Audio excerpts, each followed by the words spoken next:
नमस्कार, मेरा नाम है डॉक्टर पुरु धमन और आज इस वीडियो में हम बात करने वाले हैं कि सर्दी के मौसम में किन किन चीज़ों का ध्यान एक किडनी फेलियर पेशेंट को रखना चाहिए। क्योंकि जैसे ही मौसम बदलता है, हमारा खान पान बदल जाता है, हमारा पहनावा बदल जाता है और हमारे किडनी लेवल भी बदल जाते हैं। अक्सर सर्दियों के मौसम में हम किडनी के लेवल्स को बढ़ता हुआ देख लेते हैं मैक्सिमम पेशेंट के अंदर। अगर आपका किडनी लेवल मान लो कि 5 है तो सर्दी के पीक पहुंचते पहुंचते वो 6 तक टच कर जाता है और पेशेंट यहाँ पर जो स्टेबल होते हैं, जो पेशेंट स्टेबल चल रहे हैं, वो परेशान हो जाते हैं कि किडनी मेरी फिर से खराब होनी शुरू हो गई। तो हमें इस सर्दी के मौसम में क्या क्या परिवर्तन आपकी बॉडी में आएंगे, किन किन चीज़ों का आपने ध्यान रखना है, उसने समझना ज़रूरी हो जाता है।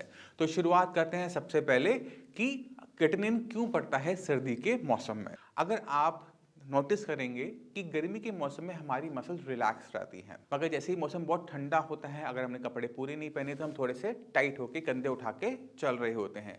हमारी मसल्स टाइट हो जाती हैं क्योंकि अक्सर पीठ पे हमें ठंड लगती रहती है, बॉडी हमारी अगर सामने से ओपन है तो ठंड लगती रहती है।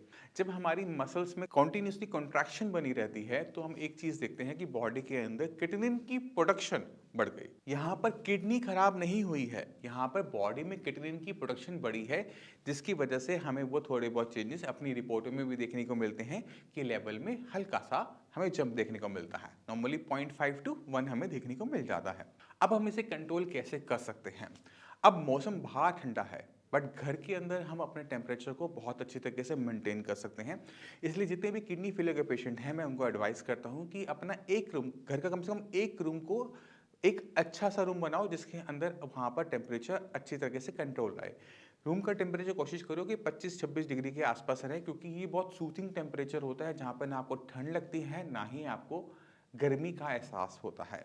तो रूम का टेम्परेचर 25-26 इसको मेंटेन करने की कोशिश करेंगे। अब जब हमने बाहर जाना है तो हमें ठंड का भी ध्यान रखना है, तो हम एडवाइस करते हैं कि आप पैडेड जैकेट्स का यूज़ करें।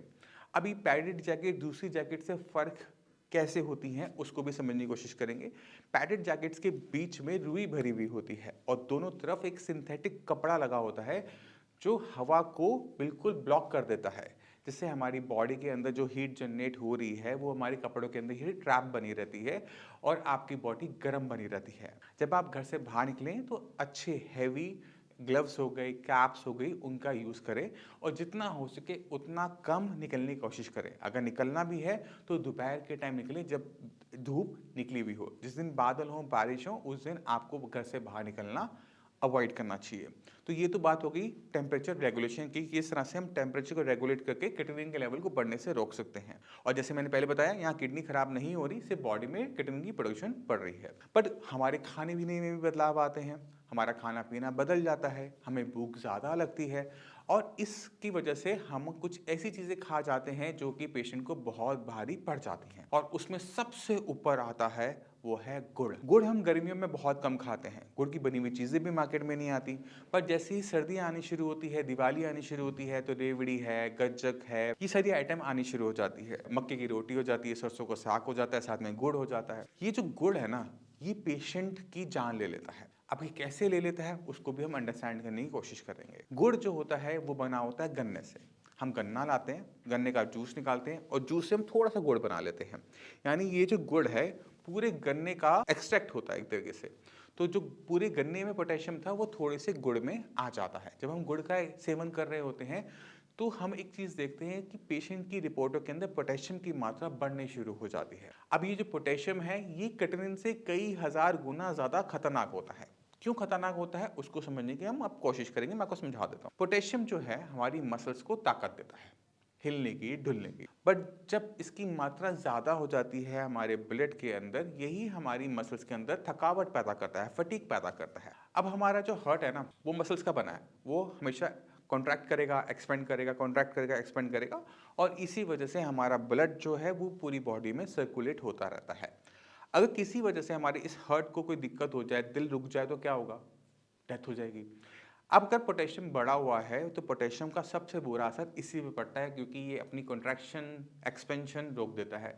हमारा जो पंप है वो बंद हो जाता है और पेशेंट की डेथ हो जाती है। तो हमने क्या करना है कि पोटेशियम हाई चीज़ें नहीं खानी, और खासकर गुड़, क्योंकि गुड़ की अवेलेबिलिटी हम अपने घरों में, मार्केट में बहुत देखते हैं।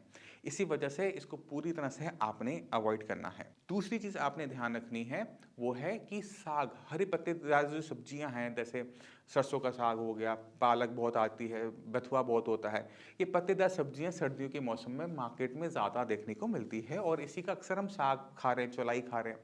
तो ये जो साग हम खा रहे होते हैं ये भी पोटेशियम को बढ़ाता है। क्यों बढ़ाता है? वो है कि हम इसे बनाते कैसे हैं।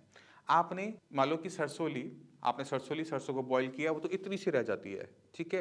फिर इसको बनाते बनाते वो थोड़ी सी और थोड़ी रहती है, तो इतनी सारी सरसों का पोटेशियम इतनी सी सरसों में आ जाता है। इसी वजह से जब हम सरसों का या किसी भी पत्तेदार सब्जियों का साग का सेवन करते हैं तो हमें एक दिक्कत यही देखने को मिलती है कि पोटेशियम की मात्रा बढ़ने लगी।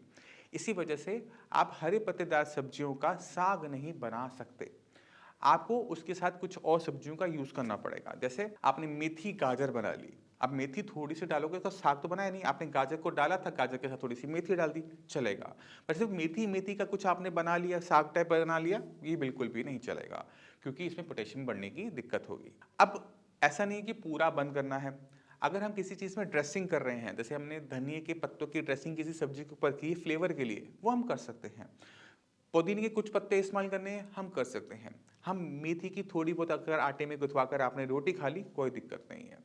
तो ये जो थोड़ी थोड़ी मात्रा में सिर्फ फ्लेवर के लिए अगर आप कोई चीज़ का यूज़ कर रहे हो, वो आप कर सकते हो। जो साग है वो नहीं बनाना। तो ये दो इंपॉर्टेंट चीज़ें थी जो आपने ध्यान रखनी है कि बॉडी को गर्म रखना है और खाने पीने का आपने खास ध्यान रखना है, और किन किन आइटम का ध्यान आपने रखना है वो मैंने आपको बता दिया। अब मैंने आपको सिर्फ इन्हीं दो आइटम का क्यों बताया वो भी इंपॉर्टेंट है, क्योंकि हर साल जब हम पेशेंट्स देखते हैं सर्दी के मौसम में, एक पेशेंट ऐसा होता है जो इसी गलती की वजह से एक्सपायर होता है।